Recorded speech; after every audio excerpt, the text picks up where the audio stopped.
This is the final part of the business planning trilogy, the three videos that make up business planning.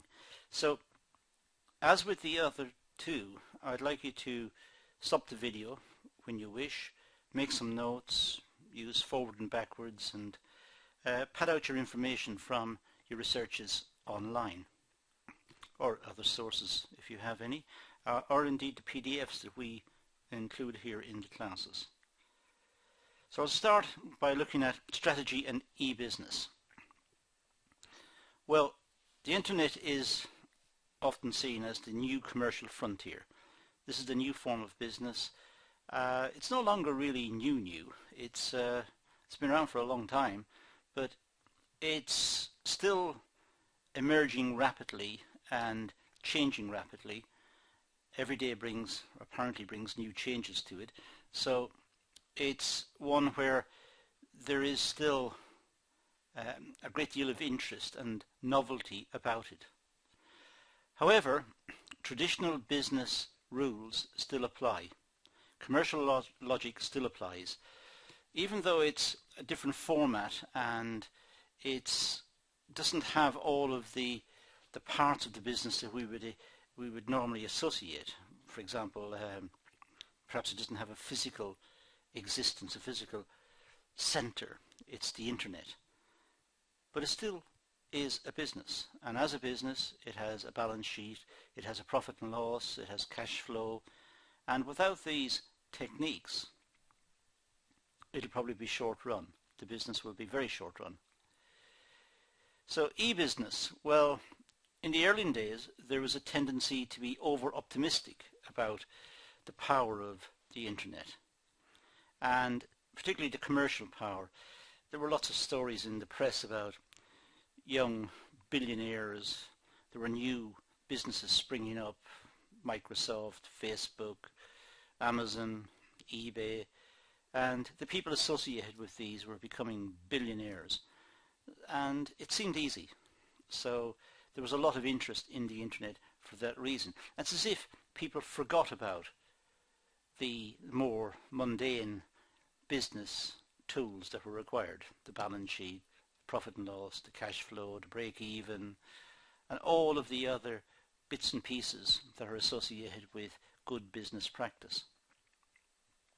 Now, of course, with experience and what we call acculturation, in other words, we're used to the culture of the internet, with that, coupled with the better technology, its long-term commercial impact will be considerable. But we're also more realistic with that experience, and we know that traditional business tools are critically important. There was a dot-com period when everything was seen as amazing, and there was a dot-com boom where people were starting sites and within weeks were selling on the sites for millions. But that bubble burst. The internet technologies are constantly evolving. That is true, and that's one of the lessons from the dot-com, that to stay at the front or near the front and be successful requires constant investment, constant upgrading and constant reskilling, necessary to ensure that the presence on the internet is towards the front. It's innovative, and internet users are becoming more discerning and more demanding about the experiences they get online. Also, the internet sites are more specific to purpose. It's a natural process, but in retailing, for example, they are perhaps copying what happens on the high street. But you also get specialist shops, perhaps selling shoes or selling furniture or selling different aspects of our daily lives. And it seems as if the opening a website, the one size fits all, that's not good enough. That doesn't work. So the internet has become specialized, the same as the high street was in the past and is today, or at least what's left of it today. Now, because it's a new frontier, there was scope for entrepreneurship, having an original idea, having a new idea, bringing the new idea to market. But once all of the big ideas were exploited, it's more difficult now for people to get in with more traditional ones. So, for example, Amazon sells many products, started with books. Well, if you open a bookstore online now, unless it's a specialist bookstore aimed at a specific niche in the market, it will have problems, chances are. A lot of work, a lot of traditional type work needs to be done to market that website. But there is still a scope. I mean, it's wrong for me to say that everything has been done. That's simply not true. But entrepreneurship has now come back with a vengeance.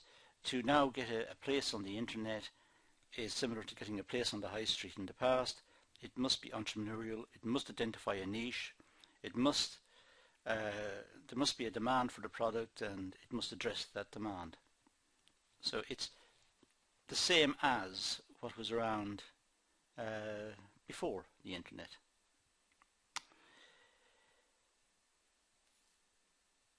The tools and the techniques are constantly emerging. A few years ago, HTML, the hypertext markup language, was in version 4. It's currently in 5, and there will be extra drafts 6 and 7 and so on. And to have an internet site that is impressive means it must be written in the latest language. It must have functionality that meets the user's requirements. It must meet the fashion of the day on the internet. It must have functionality. So the internet requires constant investment. Now we can see 4 steps in the strategic management process. 1, formulate a ground design. This is the blank sheet of canvas. Formulate the ground design. Formulate strategic plans to meet that design. Implement the strategic plans. And ensure strategic control. Monitoring and corrective action based on evaluation and feedback is continuous and takes place throughout the entire strategic management process. This is absolutely central to the online experience. Most websites have feedback forms on virtually every page. They are trying to figure out what the user thinks of the page, what they want, what addition to the page would improve the experience. And with that sort of feedback, with that sort of technique, I should say, and that sort of facility, it's easier to do. So it's easier to do online. Getting feedback in the bricks and mortar world, the real business world, the world of real tactile, tangible buildings, that's difficult. It requires people to stand on the street and try to get surveys completed, and it requires people with clipboards and survey techniques and so on. Having a form on a web page seems a lot easier. Let's talk about the ground design for a second. A general explanation of how the organization's mission is to be accomplished. That's what it is. It's a general explanation. The organization's mission is quite a sweeping statement of what the organization is and where it wants to be, what it's targeting, and probably how it's going to achieve it. But a very short statement. And this grand design is an explanation of how it will be accomplished. It's possible to have a situational analysis. This means performing a SWOT, a strengths, weaknesses, opportunities and threats analysis, so as to synchronize new opportunities with available resources.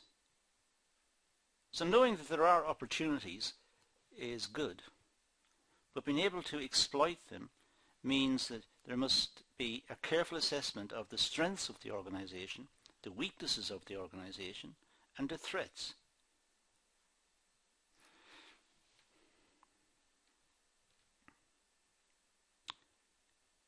It's also possible to do something called a capability profile, identifying the organization's strengths and weaknesses. This means simply listing out all the functions that the organization can perform well, and also identifying the weaknesses so as to see if some opportunity can be taken on board or not.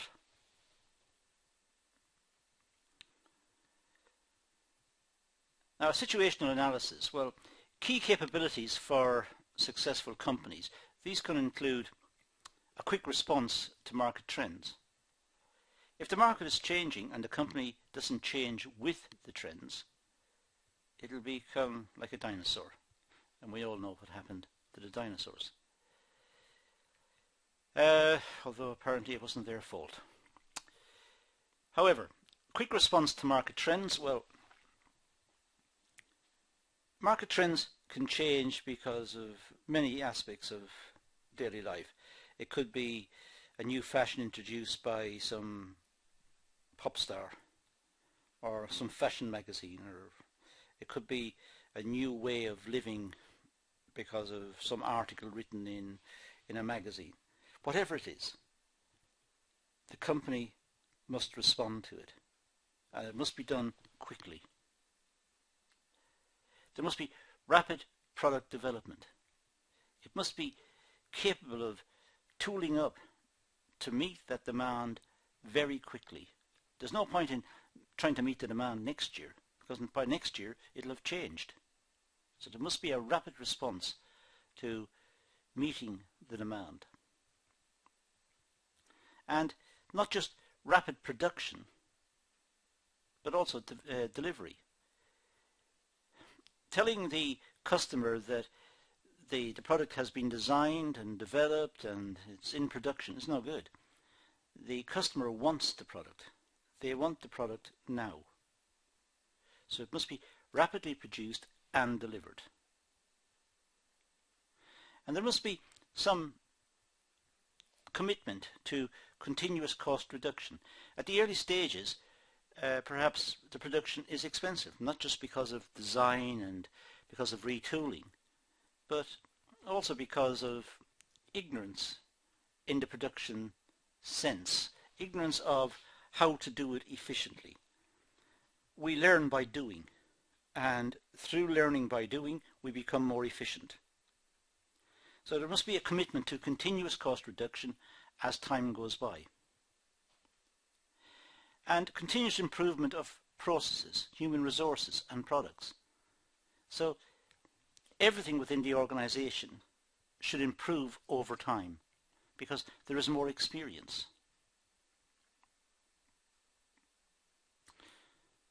The rapid response to change, the rapid product development and the rapid production and delivery, this is part and parcel of greater flexibility of operations. Greater flexibility leads to rapid response. Now, the criteria for formulating strategic plans. Well, develop clear objectives, and they should be stated also in measurable terms. Measurable terms are good. Quantifiable terms are good. If it's just somebody's vague opinion, then nobody knows if it's been met or not met. But if it's an objective stated in quantifiable terms, then it is possible to gauge whether it's been met or not. So for example, if the plan states that sales should increase by 5% next year, 5% is measurable. If they increase by 4%, the target has not been met. The objective has not been met. You should identify resources and processes that are required to accomplish the objectives. It almost goes without saying, but if the company states what the objectives are, then it should get about marshalling the resources and organizing the processes to deliver so as to meet the objectives.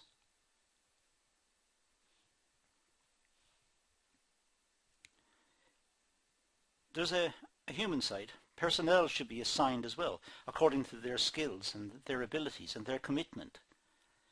So specific responsibilities should be passed over to appropriate personnel.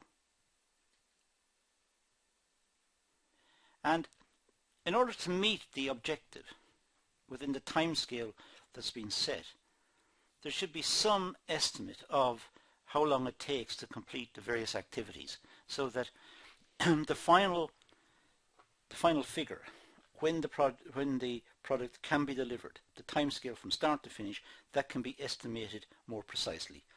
It's adding up all the individual components and how long it takes to get to the final product.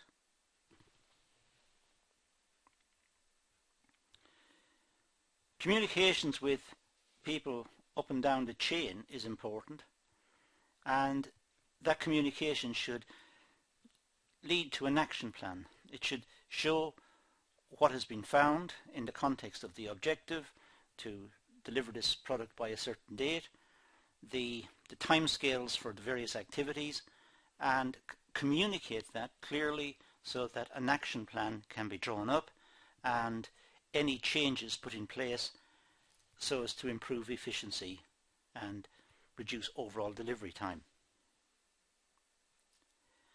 And perhaps develop a clear project management schedule. Perhaps use a piece of software and get it all coded so that everyone's aware of the sequence of the operations, the time scale, and indeed where each job has got to within the system. There is good communications. Now let's turn our attention to the implementation of strategic plans. A strategy must serve a purpose, otherwise it's not a strategy, it's not doing anything.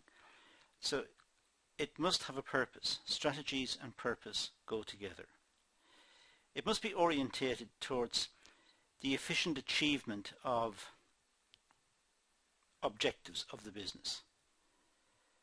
That's the whole idea of the strategy. The strategy is to achieve some outcome. And outcomes in business generally revolve around efficiency, satisfying customer needs, generating profits. So it must be orientated towards the achievement of objectives such as those. But it must be feasible. It must be possible. If the objective is not possible, no one's going to try and do it. People give up at the start. It's not feasible. Can't be done. Secondly, it must be implemented. If it is feasible, it must be implemented. Otherwise, it's not a strategy. It's just aspirations. It's a piece of paper. It's words on a piece of paper. So it must be implemented. And if it's implemented, it should be monitored to see if it's working, if the plan is working, if the strategy is going to succeed. And feedback should be collected from the monitoring. And if it's negative feedback, there should be corrective action. If it's positive feedback, try to improve upon it. There's always, presumably, scope for improvement.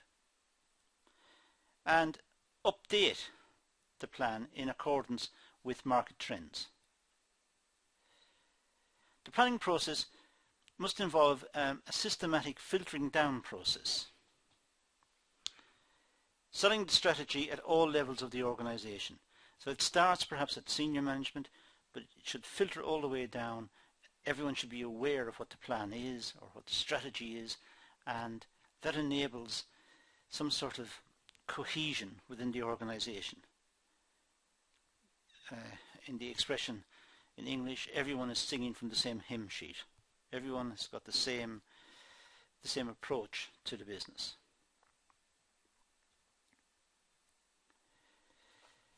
The top level plan must be used to translate the strategic plan into lower level plans.